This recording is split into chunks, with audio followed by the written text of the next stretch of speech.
ಸತ್ತು ತನ್ನ ದೇಹವನ್ನ ಬಿಟ್ಟು ಯಮಲೋಕಕ್ಕೆ ಪಯಣ ಮಾಡುವ ಆತ್ಮ ಮರಳಿ ಮನೆಗೆ ಯಾಕೆ ಬರುತ್ತೆ ಅಂತ ಗೊತ್ತಾ? ಗರುಡ ಪುರಾಣದ ಪ್ರಕಾರ ಸತ್ತು ಹೋದ ಆತ್ಮವನ್ನ ಮೊದಲು ಯಮದೂತರು ಯಮಲೋಕಕ್ಕೆ ಕರೆದೊಯ್ಯುತ್ತಾರೆ. ಅಲ್ಲಿಗೆ ಹೋದ ನಂತರ ಯಮನ ಆಜ್ಞೆಯ ಮೇರೆಗೆ ಯಮದೂತರು ಆತ್ಮವನ್ನ ಬದುಕಿ ಬಾಳಿದ ಮನೆಯ ಮುಂದೆ 24 ಗಂಟೆಗಳ ಕಾಲ ಬಿಟ್ಟು ಹೋಗ್ತಾರೆ. ಮನೆಯ ಮುಂದೆ ಇರುವ ಆತ್ಮ ಮನೆಯವರ ಬಳಿ ಮಾತನಾಡಲು ಪ್ರಯತ್ನಿಸುತ್ತೆ, ಆದರೆ ಅದು ಯಾರಿಗೂ ಕೇಳಿಸುವುದಿಲ್ಲ.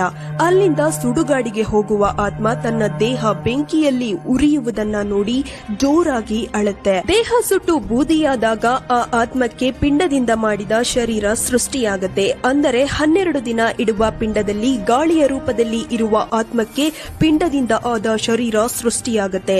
ಮೊದಲನೆಯ ದಿನದ ಪಿಂಡದಿಂದ ತಲೆಯ ಭಾಗ, ನಂತರದ ದಿನ ಕತ್ತಿನ ಭಾಗ, ಹೀಗೆ 12 ದಿನ ಇಡುವ ಪಿಂಡದಿಂದ ಒಂದು ಕಂಪ್ಲೀಟ್ ಪಿಂಡದ ದೇಹ ತಯಾರಾಗುತ್ತೆ. ಪಿಂಡವನ್ನ ತಿಂದು ಆತ್ಮ ಹಸಿವನ್ನ ನೀಗಿಸಿಕೊಳ್ಳುತ್ತೆ. ಕರೆಕ್ಟ್ ಆಗಿ 12 ದಿನ ಮುಗಿದ ಮೇಲೆ ಯಮದೂತರು ಪಿಂಡದಿಂದ ಆದ ಆತ್ಮವನ್ನ 1 ವರ್ಷ ಯಮಲೋಕಕ್ಕೆ ಕರೆದುಕೊಂಡು ಹೋಗ್ತಾರೆ.